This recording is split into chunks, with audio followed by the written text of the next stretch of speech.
Food safety audits. They're important to companies who want to make sure that they are protecting consumer health, preventing cross contamination, and ensuring that they are in compliance.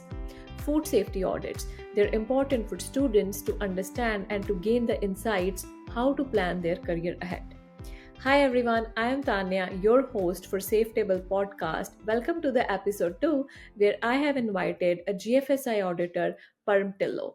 Parm has been auditing over 10 years and he has over 20 years of industry experience. I would like to talk with Parm his experience in the industry, how does he become an auditor, and what does he think about technology. Hi Parm, how are you? I'm good, thanks, Tanya. Thank you very much for having me here on your show. Welcome to the second episode of Safe Table Podcast. Parm, I'm really impressed with your industry accomplishments. But today I want to know your story from your perspective that how did you become a food safety auditor? That's a long story. Um, after my school days, I joined in food industry, and I was working in food industry for I think 15 years, and then at that point. I kind of thought, okay, well, let's switch to something else. And auditing career, of course, it sounds like it's very excited. You got like a lot of traveling involved and all that. So that's the reason. And I mean, the biggest reason was like you got an opportunity to see different facilities and I mean different processes. You meet like a different people, so that was the reason why I switched from industry to auditing side. So why I want to know one thing. It's really curious. So are you SQF and BRC auditor both? Can you audit both? Yes, of course, you can audit as many as schemes you want. You can be SQF, BRC, Canada Gap, FSSC 22000. So you can do all of them together. But the thing is, you got to keep up with all the trainings and all that, all those things. So that's very important. How many in experience in the industry is required to be a food safety auditor? Is there any number like 5 years, 6 years, 10 years? Yes, I believe minimum industry experience is 5 years. You need to after your graduation, after your food science degree, you need to work in food industry for minimum 5 years to.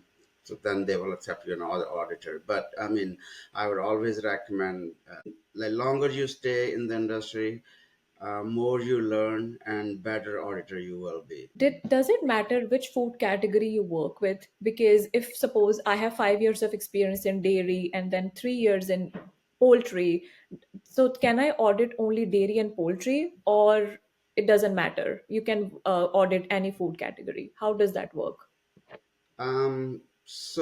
Categories, yes, you need to have experience in that industry where you're going to be auditing. So let's say you work in dairy industry for, I believe minimum requirement is 2 years. So then they will like when I say it's a scheme owner will provide you, okay, well, this category you can audit.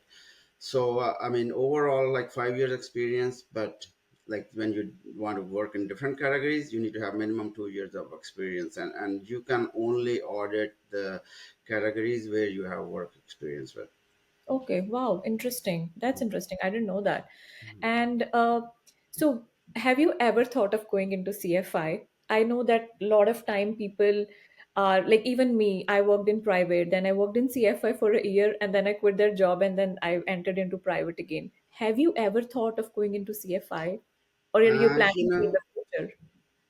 very early years of my career, yes, I was thinking to join CFIA, but there was various reasons why I did not go. I think slaughterhouse was the main thing where you can get into CFIA at that, and that was that.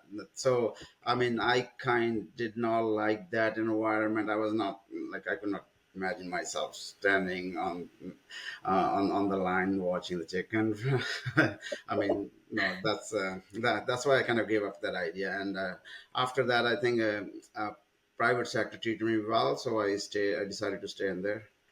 Wow, amazing. I worked in slaughterhouse. I was there standing on line, taking out the hanging chicken and checking for diseases and all the fecal contamination. So I know it it was definitely not very, I would say, aesthetic, but it was a good experience. It was Sure. definitely a good learning. So you, for how many years you're in auditing now? It's been too long now.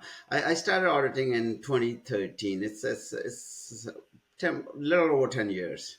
Okay, wow. So how was your early days in the auditing? How does the training happen? How do you decide that okay, now you're ready to go by as a person, like as an individual in any food company, and you can do the audit? Because do you overshadow someone? Did you have to do a lot of training? So how does that work? When did you feel confident enough to do the individual audit?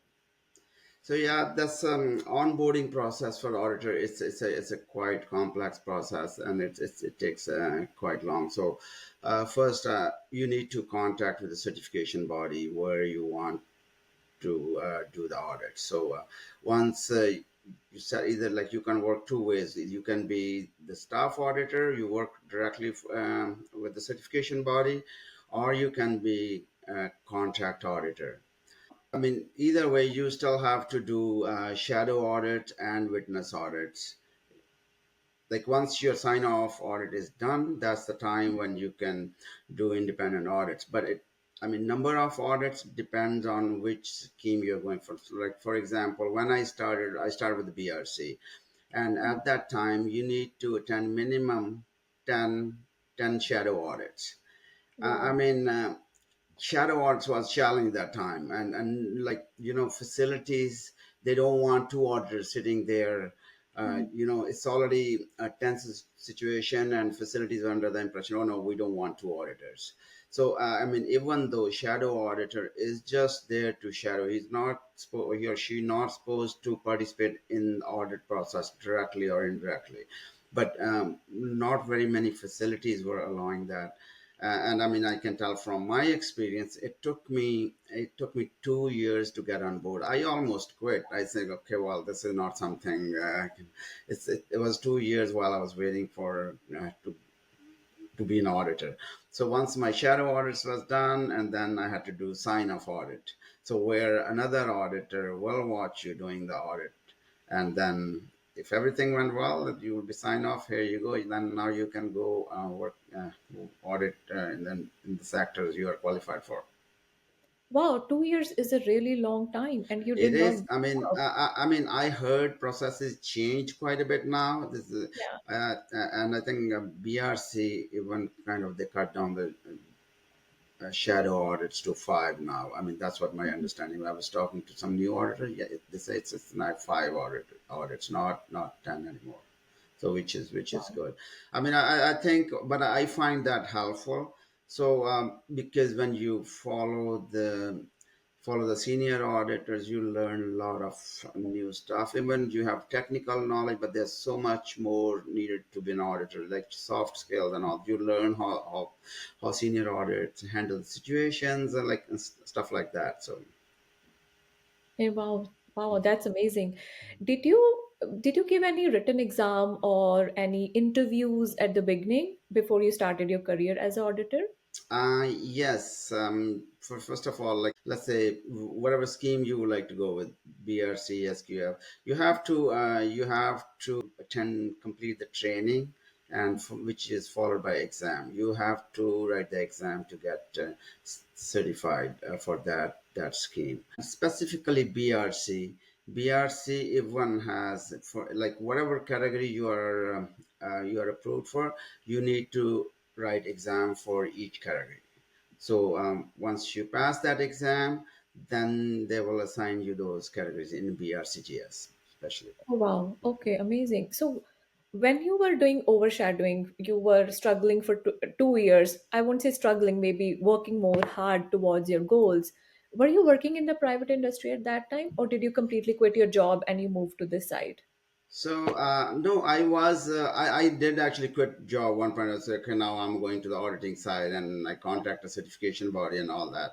But once I learned that it's going to take quite long, so then I went back. I started consulting. I joined a few companies, and I was helping them to develop the food safety program and all that time.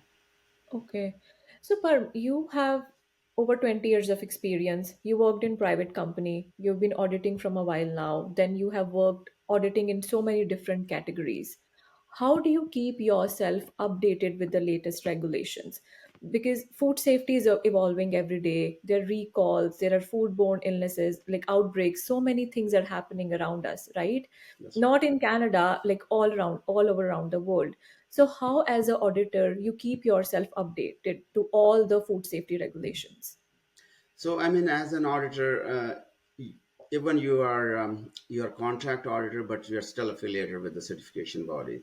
So, I mean, this is a requirement. Like training goes all the time as an auditor. So, certification bodies keep you on the toes. So, you have to attend, keep it up all the training sessions. Like it's a lot of training go through. I mean, any regulation change, any changes in the standard. So, I mean, anything new, there's a training for that. So major party certification bodies.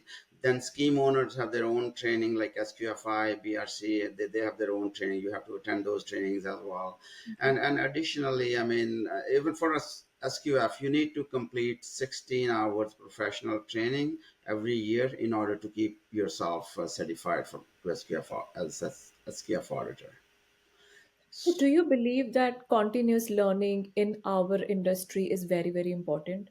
Oh, for sure, things are changing so quickly. I mean, as you said, food industry is evolving. So this is very very important that you keep yourself up to date. Otherwise, you will fall behind. I mean, as an auditor, you need to know first. I mean, because you're going out there looking the facilities, making sure they are following the new regulations and all the new requirements are implemented. So, what resources or any, I don't know, any books or any publication or anything that you read that you can suggest to our audience or to even myself that I should read too whenever I get a chance to keep myself updated for the food safety regulations? I mean, like all those websites, go to SQFI website, BRC website, just and CFIA affiliation, so you get all those emails updates. So that's what I do, and I think that's where you can get most up to date information from FTA website, CFIA, and certification bodies. Are also they will keep sending you all those newsletters and all that.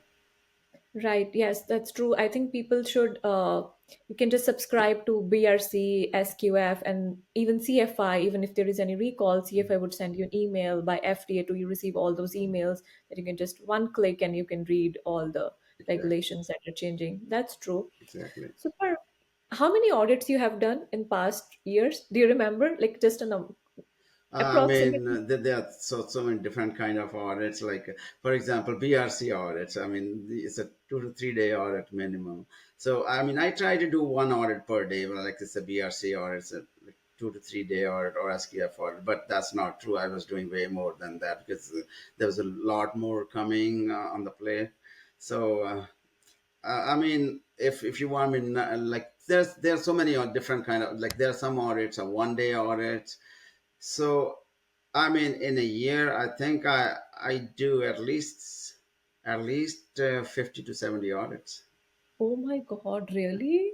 Wow. I thought you were going to say overall 100 audits, but this is if you're doing 50 to Oh 70 yeah, per year, then it means in past like 10 years you have done more than 500 audits. for sure. I mean, I also do Canada Gap as well, and I mean Right, Canada Gap right. audits they're short audits. So I mean, Right.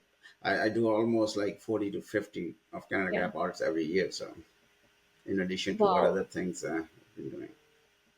So, what is the most common challenge that you notice a lot of food companies struggle with or they lag behind when, like, you have done so many audits, right? So, what is the most common thing that you feel like, okay, they might fail on this part? Like, a lot of companies fail audits because of they don't address this particular challenge. I mean, food industry is quite better evolved now. I mean, the industry is doing implementing food safety programs for years. I mean, there was like I think they're pretty much stay on top of stuff.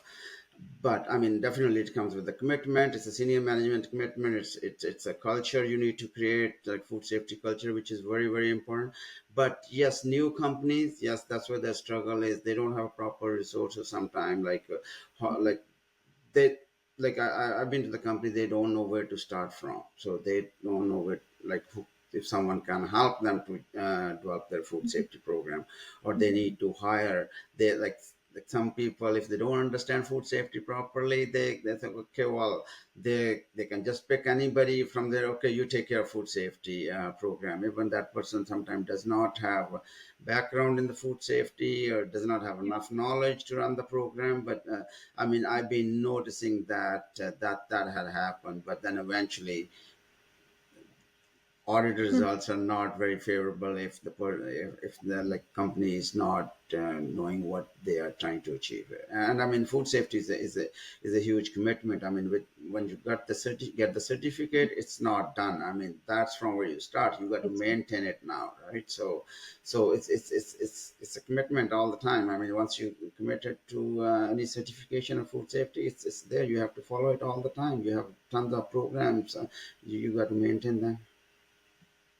So you give a lot of amazing things to our audience who are starting out in food businesses, that food safety is a big commitment. If you're planning to get certification, it's where you're starting your journey. It's not you have it now, you're done, you're good for a year. We'll see you next year. That's not how it works. It's just continuous learning with everyone for the process. Wow, Exactly. that's amazing.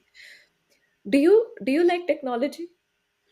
Well, I mean, I personally I never use technology myself, but like yes, I mean when I go out there audit the facilities, there are facilities they're using the technology, and I mean they're both side of technology. If it works, it's great, right? But if there's an issue, yes, then make sure you have some sort of backup to support. But you know, I mean, overall things are getting better with the technology, and I think it's good for everyone. Like if you have something which is really working, that's Do technology you think wise. AI can take our jobs? AI can take food safety as a even auditing, consulting, or even high paid corporate jobs. Do you think AI can take those jobs from us? I mean, I don't think so. I don't think so. Like if I mean, you still need someone who knows what they're doing. Like I mean, technology is there to use, but I mean, I don't think the technology is gonna take away the job. I mean, again, that's my personal opinion. Things could change down the road. I don't know about that, but at this point, I don't think you have technology, but you need someone to use it, and someone need to know how to use it, and kind of what information need to be entered in there, and how to interpret that information, stuff like that. Nowadays I have seen a lot of companies are moving from records, like the paper form records, to digital records. Do you like that? Do you feel like digital records are better than the paper form? I know they're sustainable, they're working for the environment, they have all of those things in mind too. But from a food safety point of view, do you think using traceability softwares or software for approved supplier program or digital records are a better way for a food company to maintain their food safety program? Oh, of course, yes. Those things like for traceability, you said yes. I mean that's very very important. If you don't have some sort of inventory management program, so I mean manually sometimes it's really hard to manage the traceability. I mean it depends how complex your product is. If you have so many ingredients going in there, small quantities, how you're going to keep track of them manually? And when you have and you need to do mock recall, if you have a real recall scenario, that's gonna be mess. But like yes, technology comes really handy in that situation. Okay. Yeah, I personally believe that too, that companies, as you said it, if they're dealing with a lot of ingredients and different allergens and products, different categories, they should definitely move towards the software, especially for traceability. Yes. I mean What? traceability, maintenance, and all those things. I mean that's those things are always helpful. I mean electronic. You ask for electronic and paper records. I I think electronic records are better because there's less chances of making mistake. If you make an error, you cannot just scribble it and correct it. That I noticed a lot of scribbling, overwriting, use of whiteouts on the paper document. But I think that way electronic records are better. Reflecting on your journey, Parm, what suggestions or what advice would you give to aspiring food safety auditors nowadays? Like there are so many students right out there, graduates who want to grow in this industry. So what advice would you give them if they want to become a food safety auditor? I mean, only thing I would say: do not rush to become auditor immediately. So, work in the industry, get experience, because when you're gonna be in the auditing field, you will be on your own. So more knowledge, more experience you have, that's gonna be a good tool for you to, when you are out there.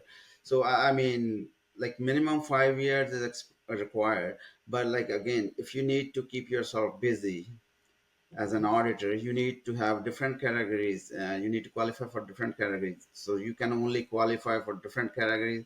Either you like work in that category, or you consulted that category. So I would say, like, do not rush when you think, okay, well, now I have enough categories. I can fill my calendar. I can fill my schedule. That's the time you can jump in. Oh, thank you again. That was end of the episode. Thank you, and I want to say I really appreciate for you to give me some time and to speak on the episode. Do you want to say anything else about food safety or anything? No, thank you very much for having me here. I hope I was able to explain what you have expected You from me. did So very I hope well. someone will get some value out of this conversation. So yeah, I mean, that's all I have to say. Thank you very much. And that's a wrap up for episode 2 of the Safe Table podcast. If you have found this conversation insightful, don't miss to hit like, share, and subscribe button so that you never miss an episode. Until then, bon appetit.